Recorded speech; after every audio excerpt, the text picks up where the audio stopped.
வேணாம் வேணாம் வேணாம் எங்களுக்கு சீனாவே வேணாம் இப்படி தாங்க இந்திய மக்கள் எல்லாருமே சீன பொருட்களை வந்து புறக்கணிச்சிட்டு இந்திய பொருட்கள் தான் வேணும்னு இந்திய பொருட்களை வந்து வாங்க ஆரம்பிச்சிட்டாங்க. இது வந்து சீனாவுக்கு ஒரு மிகப்பெரிய கோபத்தை வந்து ஏற்படுத்தியிருக்கு. இன்னைக்கு நம்ம வீடியோவில் இந்த ஒரு விஷயத்தை பற்றி தாங்க வந்து பார்க்க போகிறோம்.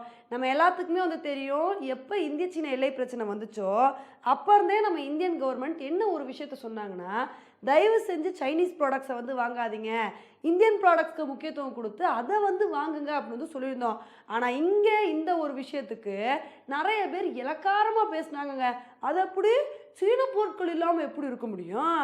நம்ம ஒரு குண்டூசிக்கு கூட சீனாவை நம்பி தான் இருக்கோம். சீன பொருட்கள் இல்லாமல் நம்ம வந்து இருக்க முடியுமா? சீன பொருட்கள் இல்லாமல் இருக்கணும் அப்படின்னா அதுக்கு இந்தியன் ப்ராடக்ட்ஸ் நிறையா வந்து வரணும். சைனீஸ் ப்ராடக்ட்ஸ் தானே அதிகமாக இருக்குது, அந்த மாதிரிலாம் புறக்கணிக்க முடியவே முடியாதுன்னு இந்த ஒரு விஷயத்தை பற்றி இலக்காரமாக நிறைய பேர் வந்து பேசியிருந்தாங்க. ஆனால் அவங்க மூஞ்சிலாம் வந்து கரிய பூசுகிற மாதிரி தான் இப்போ ஒரு சூப்பரான சம்பவம் வந்து நடந்திருக்குங்க. என்னென்னா, அக்டோபர் மாதம்னாலே ஃபெஸ்டிவல் சீசன் தான் நமக்கு வந்து தெரியும். வருஷம் வருஷம் இந்த ஃபெஸ்டிவல் சீசனில் நம்ம நிறைய பொருட்களை வந்து வாங்குவோங்க. குறிப்பாக வந்து இந்த மாதிரி பண்டிகை காலகட்டங்களில் நம்ம வந்து நிறைய லைட்ஸு, நிறைய லேம்ப்ஸு, இந்த மாதிரி விஷயங்களை வந்து வாங்கி நம்மளோட வீடை வந்து ரொம்ப அழகுபடுத்துவோம். ஆனால் இந்த மாதிரி அழகு சார்ந்த பொருட்களை வந்து வாங்கும்போது மேக்ஸிமம் நம்ம வந்து சைனீஸ் ப்ராடக்ட்ஸை தாங்க வந்து வாங்குவோம். ஏன்னா சீன பொருட்கள் தான் இந்த மாதிரி விஷயங்களில் வந்து கிடைக்கும். இது மட்டும் இல்லாமல் சீன பொருட்களோட ரேட்டு தான் கம்மியாக வந்து இருக்கும். ஆனால் இந்த வருஷம் அப்படியே மக்களோட மனநிலை அப்படின்றது அப்படியே ஆட்டோமேட்டிக்காக மாறிடுச்சுங்க. இப்போ நம்ம இந்திய மக்கள் என்ன பண்ணுறாங்க அப்படின்னா, எங்களுக்கு வந்து ப்ராடக்ட்ஸ் வேணும், ஆனால் சீன ப்ராடக்ட்ஸ் வந்து வேணாம், எங்களுக்கு இந்தியாவோட பொருட்கள் தான் வேணும் அப்படின்னு தேடி தேடி இந்தியன் ப்ராடக்ட்ஸை வந்து வாங்க ஆரம்பிச்சிட்டாங்க. இந்த மாதிரி வாங்குறதுக்கான காரணம் என்ன அப்படின்னா, இவ்வளோ நாள் வந்து சைனீஸ் ப்ராடக்ட்ஸ் மட்டும்தான் சீப்பாக வந்து கிடைக்கும். ஆனால் இப்போ அந்த மாதிரி ப்ராடக்ட்ஸ் வந்து இந்தியன் ப்ராடக்ட்ஸ்லேயும் சீப்பாக வந்து கிடைக்க ஆரம்பிச்சிச்சுங்க. இதனால உங்களோட ப்ராடக்டை வாங்குறதுக்கு எங்களோட இந்தியன் ப்ராடக்டே வாங்கிட்டு போயிடுவேமே அப்படின்னு நிறைய மக்கள் வந்து இந்தியன் ப்ராடக்டை தேடி தேடி போய் வாங்க ஆரம்பிச்சிட்டாங்க. இந்த ஒரு விஷயம் வந்து நம்ம இந்தியாவுக்கு பெரிய பாசிட்டிவாக அமைஞ்சிருக்குங்க. அதே சமயத்தில் இந்தியன் மார்க்கெட்டில் சாதிக்க முடியல அப்படின்னு சீனா பயங்கர கடுப்பில் வந்திருக்காங்க. இது இந்த வருஷம் மட்டும் இல்லை, போன வருஷமே கொஞ்சம் கொஞ்சமாக நம்ம இந்தியன் மார்க்கெட்டில் சைனாவோட டாமினன்ஸ் அப்படின்றது குறைய வந்து ஆரம்பிச்சிருச்சு. ஏன்னா போன வருஷம் மட்டும் நம்ம இந்தியன் ப்ராடக்ட்ஸ் எவ்வளோ மதிப்பிலான சேல்ஸ் ஆச்சு அப்படின்னா 3.75 lakh crore அளவுக்கு வந்து சேல்ஸ் ஆச்சுங்க. இதனால போன வருஷம் சீனாவுக்கு கிட்டத்தட்ட 1 லட்சம் கோடி அளவுக்கு லாஸ் வந்து ஏற்பட்டிருக்கு. அப்படி இருந்துமே போன வருஷம் மட்டும் சீனாவோட ப்ராடக்ட்ஸ் வந்து எவ்வளோ ப்ரெசென்ட் ஆயிருந்துச்சு அப்படின்னா 70% வந்து நம்ம இந்தியன் மார்க்கெட்டில் வந்து ப்ரெசென்ட் ஆயிருச்சுங்க. ஆனால் இந்த தடவை சிஐடி அப்படின்ற ரிப்போர்ட் வந்து என்ன சொல்கிறாங்க அப்படின்னா, இந்த தடவை அவ்வளோ தூரம் சைனானால் டாமினேட் வந்து பண்ண முடியாது. போன தடவை 70% வந்து சைனீஸ் ப்ராடக்ட்ஸ் இருந்துச்சு அப்படின்னா இந்த வருஷம் இந்தியன் மார்க்கெட்டில் அப்படியே சைனீஸ் ப்ராடக்டோட டாமினன்ஸ் வந்து கம்மியாக போகுது, கொஞ்சம் ரேப்பிடாக வந்து குறைய போகுது அப்படின்னு இந்த மாதிரி ஒரு விஷயத்த வந்து சொல்லியிருக்காங்க. இதை வந்து கேட்கும்போது உண்மையிலே ரொம்ப சந்தோஷமாக வந்திருக்குங்க. ஏன்னா சைனாவை பொறுத்த வரைக்கும் நம்மளோட எல்லை பகுதியில் வந்து நம்மளோட இராணுவ வீரர்களே தாக்கிட்டு இஷ்டத்துக்கு ஆட்டம் போட்டுட்டு இருந்தாங்க. அதே மாதிரி அவங்களுக்கு ஃபண்டு வர்றது எல்லாமே இந்தியாவிலேருந்து ஒரு வகையில் வந்துட்டு இருந்துச்சு. ஏன்னா நம்ம வந்து நிறைய சீன பொருட்களை வந்து வாங்குறது, இது மூலமாக அவங்களுக்கு எக்கச்சக்கமான ரெவென்யூ வந்து கிடச்சிட்டு இருந்துச்சு. ஆனால் இப்போ இந்த ஒரு விஷயத்த நம்ம இந்தியா நல்லா புரிஞ்சுக்கிட்டு இனிமேல் சீன பொருட்களுக்கு முக்கியத்துவம் கொடுக்கவே மாட்டோன்னு இந்தியன் ப்ராடக்ட்ஸை வாங்க ஆரம்பிச்சிட்டோம். பார்த்தீங்களா, இது தாங்க நம்ம இந்தியாவுக்கு கிடைத்த ஒரு மிகப்பெரிய வெற்றி. இது மாதிரி நம்ம இந்திய மக்கள் எல்லாருமே நினச்சிட்டோம் அப்படின்னா அங்கேருந்தே நம்ம சீனாவை ஈஸியாக வந்து துரத்திடலாம். இப்போ இந்த மாதிரி நம்ம இந்திய மக்களுக்கு மைண்ட் செட் வந்ததுக்கான காரணம் யார் அப்படின்னு பார்த்தீங்கன்னா நம்ம பிரதமர் மோடி அவர்கள் தாங்க. ஏன்னா பிரதமர் மோடி அவர்களை பொறுத்த வரைக்கும் எந்தெந்த இடத்துல சான்ஸ் கிடைக்குதோ அந்தந்த இடத்துல தற்சார்பு பொருளாதாரத்தை பற்றியும் உள்நாட்டு உற்பத்தியை வந்து ஊக்குவிக்கணும்னு எல்லா இடத்துலையுமே பேசிட்டு வந்துட்டு இருக்காரு. அந்த வகையில் இப்போ ரீசண்டாக கூட அவரோட மோட்டோ என்னவா இருக்குது அப்படின்னா வோக்கல் ஃபார் லோக்கல், அதாவது நம்மளோட உள்நாட்டு உற்பத்திக்கு தான் நம்ம வந்து குரல் கொடுக்கணும், நம்ம வெளிநாட்டு பொருட்களை வாங்குறதுக்கு பதிலாக உள்நாட்டு பொருட்களுக்கு தான் அதிக முக்கியத்துவம் வந்து கொடுத்து அதை தான் நம்ம இந்திய மக்கள் வந்து வாங்கணும், இதுதான் ஒரு நல்ல இந்தியனுக்கு அழகு அப்படின்னு பல இடத்துல அவர் வந்து மென்ஷன் பண்ணியிருந்தாரு. ஸோ இந்த ஒரு விஷயத்தை ஃபாலோ பண்ணும் விதமாக தான் நம்ம இந்திய மக்களும் சீன பொருட்களை வந்து புறந்தள்ளிட்டு இந்திய பொருட்களை வந்து வாங்க ஆரம்பிச்சிட்டாங்க. இதனோட எஃபெக்ட் வந்து பல இடத்துல வந்து நடந்திருக்குங்க. இப்போ கூட ரீசெண்டாக ரக்ஷாபந்தன் வந்து செலிப்ரேட் பண்ணோம். பண்ணோம்.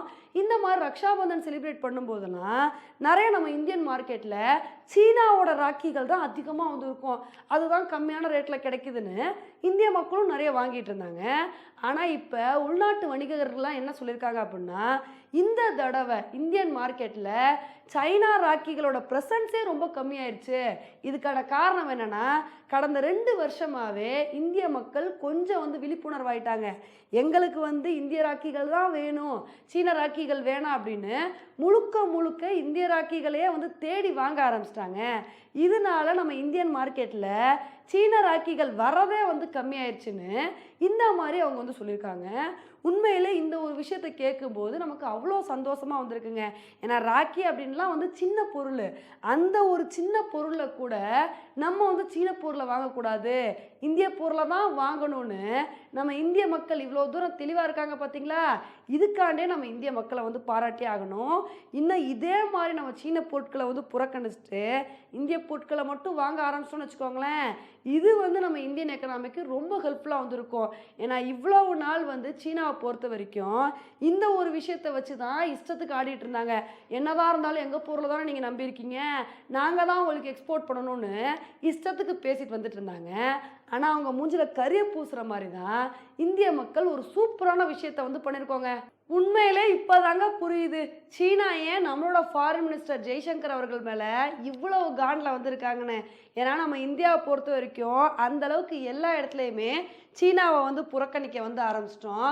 இந்த ஒரு விஷயத்துக்கு காரணம் ஜெய்சங்கர் தான் அப்படின்னு இப்போ கூட ரீசண்டாக சீனா வந்து குளோபல் டைம்ஸ் பத்திரிகையில் ஒரு ஆர்டிக்கிள் ஒன்று வந்து மென்ஷன் பண்ணியிருந்தாங்க. அதில் அவங்க என்ன சொல்லியிருந்தாங்க அப்படின்னா, இந்தியா கூட நாங்கள் நல்ல இணக்கமாக பழகணும் அப்படின்னு தான் நினைக்கிறோம். ஆனால் இதுக்கு தடையாக இருக்கிறது யாருன்னு கேட்டிங்கன்னா இந்தியாவோட ஃபாரின் மினிஸ்டர் ஜெய்சங்கர் தான். ஏன்னா இவர் தான் இந்தியா சைனா ட்ரேட் டைஸ் வந்து ஸ்ட்ராங் ஆகக்கூடாது, இந்தியாவும் சைனாவும் நல்ல ரிலேஷன்ஷிப்பில் இருக்கக்கூடாதுன்னு ரொம்ப ஒரு மாஸ்டர் பிளானை வந்து போடுறாரு. எப்போ பார்த்தாலும் சீனாவை பற்றியே சிந்திச்சுட்டு வந்து இருக்காரு, சீனாவுக்கு எதிராக வந்து செயல்படுறாரு. இவருக்கு வந்து இந்தியாவை பற்றி எந்த கவலையுமே இல்லை. இதனால தான் இந்தியாவும் சீனாவும் இவ்வளோ பெரிய விரிசலில் இருக்கும் அப்படின்னு இது மாதிரி சீனா வந்து குமுறியிருந்தாங்கங்க. இப்போ தான் வந்து புரியுது ஏன் இந்த மாதிரி குமுறலை வந்து வெளிப்படுத்தியிருக்காங்கன்னு. ஏன்னா நம்மளோட ஃபாரின் மினிஸ்டர் ஜெய்சங்கர் அவர்கள் தான் எப்பயுமே இந்த ஒரு விஷயத்தில் வந்து கரெக்டாக இருக்கணும்னு நினைப்பாருங்க. ஏன்னா சைனா நைஸாக என்ன சொல்லுவாங்கன்னா, ஏன்பா எல்லை பிரச்சனை அது ஒரு பாட்டுக்கு இருந்தால் இருந்துட்டு போகுது, நம்ம எப்பயும் போல் நல்ல ரிலேஷன்ஷிப்பில் வந்து இருப்போம், நட்பு நாடுகளும் நம்ம வந்து செயல்படுவோம், நம்மளோட ட்ரேட் டைஸ் வந்து ஸ்ட்ராங் பண்ணிக்கலாம், நீங்கள் வந்து எங்களுக்கு எக்ஸ்போர்ட் பண்ணுங்கள், நாங்கள் உங்களுக்கு எக்ஸ்போர்ட் பண்ணுறோன்னு இது மாதிரி பேசிகிட்டு இருப்பாங்க. ஆனால் இந்த ஒரு விஷயத்துக்கு தான் ஒவ்வொரு தடவையுமே நம்மளோட ஃபாரின் மினிஸ்டர் ஜெய்சங்கர் அவர்கள் வந்து தரமான பதிலடி வந்து கொடுப்பாருங்க. அவர் என்ன சொல்வார்னா, இதை பாருங்க, எல்லை பிரச்சனை வேற, 2 நாடுகளோட உறவு வேற கிடையாது. எல்லை பிரச்சனை முடிவுக்கு வந்தாதான் 2 நாட்டுகளோட உறவுகளும் நல்லா இருக்கும். அதை விட்டுட்டு நீங்கள் எல்லையில் சண்டை போட்டுட்டு எங்கள் கூடலாம் நட்பு பாராட்ட முடியாது. அந்த பிரச்சனையை சரி பண்ணிட்டு வாங்க, அதுக்கப்புறம் நம்ம 2 நாடுகளும் நட்பு வந்து பாராட்டிக்கலாம். அங்கே சரி பண்ணாமல் உங்கள் கூட எந்த விஷயமும் பேச முடியாதுன்னு இது மாதிரி நம்மளோட ஃபாரின் மினிஸ்டர் ஜெய்சங்கர் அவர்கள் வந்து ஒரு சூப்பரான கருத்தை வந்து சொன்னார். இப்போ தாங்க வந்து புரியுது இந்த ஒரு விஷயத்துக்கு தான் சீனா வந்து டென்ஷன் ஆயிருக்காங்கன்னு. ஆனால் உண்மையிலே இந்த ஒரு விஷயத்தில் நம்ம சீனாவுக்கு நன்றி சொல்லி தாங்க வந்து ஆகணும். ஏன்னா 2020 தான் இந்தியாவுக்கும் சைனாவுக்கும் பார்டர் டிஸ்பியூட் வந்து திரும்ப ஸ்டார்ட் ஆச்சு. அதுக்கு முன்னாடி வரைக்கும் நம்ம சீன பொருட்களை அதிகமாக யூஸ் பண்ணிகிட்டு இருந்தோம். நிறைய சீனாலேருந்து வந்து பார்த்திங்கன்னா நிறைய இம்போர்ட் பண்ணிகிட்டு இருந்தோம். ஆனால் எப்போ சீனா எல்லையில் நம்மக்கிட்ட வாலாட்ட ஆரம்பித்தாங்களோ அப்போ இருந்தே நம்ம இந்தியன் கவர்மெண்ட் வந்து முடிவு பண்ணிட்டாங்க, எங்களையா எல்லையில் அடிக்கணும்னு பார்க்குற, உன்னை எங்கே அடிக்கிறேனோ அங்கே அடிக்கிறேன் அப்படின்னு நம்மளோட இந்தியன் கவர்மெண்ட் வந்து சீனாவோட பொருட்களுக்கு வந்து தடை விதிச்சிட்டாங்க. சைனீஸ் ஆப்ஸ்ன்னு சொல்லி எக்கச்சக்கமான விஷயங்களுக்கு அப்போ தான் வந்து தடை விதிக்க வந்து ஆரம்பித்தாங்க. உண்மையில் சீனா மட்டும் நம்மக்கிட்ட பிரச்சனை பண்ணாமல் இருந்திருந்தாங்க இந்த மாதிரி நம்ம தற்சார்பு பொருளாதாரத்தை நோக்கி போயிருக்கவே மாட்டோம். அதனால் இந்த ஒரு விஷயத்துக்கு நம்ம சீனாவுக்கு தாங்க வந்து நன்றி வந்து சொல்லணும். ஓகே ஃப்ரெண்ட்ஸ், இந்த ஒரு விஷயத்தை பற்றி நீங்கள் என்ன நினைக்கிறீங்க அப்படின்றத என்னோட கமெண்ட் செக்ஷனில் வந்து போடுங்க. இதே மாதிரி இன்னொரு வீடியோவில் உங்களை வந்து மீட் பண்ணுறேன். Bye friends.